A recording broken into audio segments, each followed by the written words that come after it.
కొంతమంది అమ్మాయిల్లో breast development అనేది టీనేజ్లో ప్యూబర్టీలో సరిగ్గా జరగకుండా స్మాలర్ హైపోప్లేషియా ఆఫ్ బ్రెస్ట్ అంటాం. దానికి బ్రెస్ట్ డెవలప్మెంట్ లేకపోవడం వల్ల ఆల్మోస్ట్ మేల్ చెస్ట్లా ఉంటుంది, చాలా చిన్నగానే గ్లాండ్ ఉంటుంది.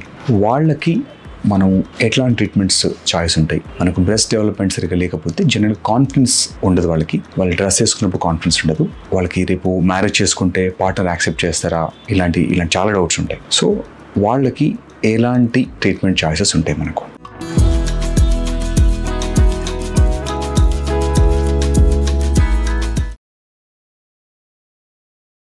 పెళ్లి కాని అమ్మాయిల్లో మనం బ్రెస్ట్ డెవలప్మెంట్ లేనప్పుడు ప్రధానంగా చేసే 2 ప్రొసీజర్స్, ఒకటి ఫ్యాట్ ఇంజెక్ట్ చేయడం, ఒక బాడీలో వాళ్ళు కొంచెం ఒబీస్ ఉండి ఫ్యాట్ స్టోరేజ్ కనుకుంటే మనం ఫ్యాట్తోని బ్రెస్ట్ స్ట్రక్చర్ని బిల్డ్ చేయొచ్చు. అది కాకుండా సెకండ్ ప్రొసీజరు మనకు బ్రెస్ట్ ఇంప్లాంట్స్. సో బ్రెస్ట్ ఇంప్లాంట్స్లో మనం జనరల్గా చాలామందికి ఏంటంటే స్కార్ పడుతుంది కదా, ఇది మనకు కనపడుతుంది అనే ఒక అపోహ ఉంటుంది. సో వీళ్ళల్లో మనం బ్రెస్ట్ ఇంప్లాంట్ని మనం యాక్సిలా నుంచి అంటే సైడ్ మన ఆర్మ్స్లో ఇక్కడ ఈ ఏరియా నుంచి పెట్టినప్పుడు మనం అండర్ ద ఆర్మ్ పెడతాం కాబట్టి అది మనకు స్కార్ కనపడుతుంది, బయట నుంచి చూసినప్పుడు స్కార్ తెలియదు. ఇంకోటి బ్లాక్ ఏరియాలో అంటే నలుపు ఏదైతే సర్కిల్ నిపిల్ ఏరియాలో ఉంటుందో ఆ నిపిల్ ఏరియాలో నుంచి కూడా మనం ఇంప్లాంట్ పెట్టచ్చు. సో దట్ బయటికి ఎక్కడ చూసినా కూడా మనకు స్కారింగ్ ఉంటుంది. సో ఈ 2 టెక్నిక్స్తోని మనము బయటికి ఒంటి మీద స్కార్ తెలియకుండా వాళ్ళ ఏజ్కి తగ్గట్టుగా వాళ్ళకి నార్మల్ బ్రెస్ట్ సైజ్ ఎలా ఉంటుందో అలా బ్రెస్ట్ సైడ్ని మనం ఇంప్లాంట్తోని మనం సరి చేసుకోవచ్చు. వీళ్ళలో ఖచ్చితంగా ఒకటి గుర్తుపెట్టుకోవాల్సిందంటే చెస్ట్ చాలా టైట్ ఎన్వలప్ ఉంటుంది, అంటే ఆ స్కిన్ ఎక్స్పాండ్ కాదు కాబట్టి ఖచ్చితంగా మీరు ప్రొఫైల్ లో ఆర్ మీడియం ప్రొఫైల్ వాటికి వెళ్తేనే మనకు మంచిది.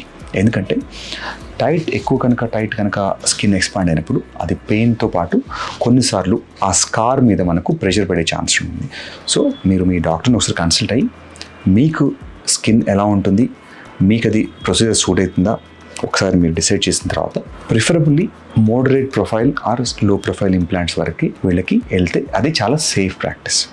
దాంతో ఫ్యూచర్లో వాళ్ళకి లాక్టేషన్ కానీ అంటే బేబీస్ ప్రెగ్నెన్సీ తర్వాత ఫీడింగ్ ఇవ్వడానికి కానీ అలాంటి ఇబ్బందులు ఉండవు. వాళ్ళు ఫీడింగ్ నార్మల్గా ఇవ్వచ్చు. ఒక్కసారి ఇంప్లాంట్ పెట్టిన తర్వాత అది ఎక్కడ మనకు అబ్నార్మల్ కనపడం ఉండదు. కాకపోతే మనకు స్కాన్ చేసినప్పుడు మనకు ఆ ఇంప్లాంట్ ఉన్నట్టు తెలుస్తుంది.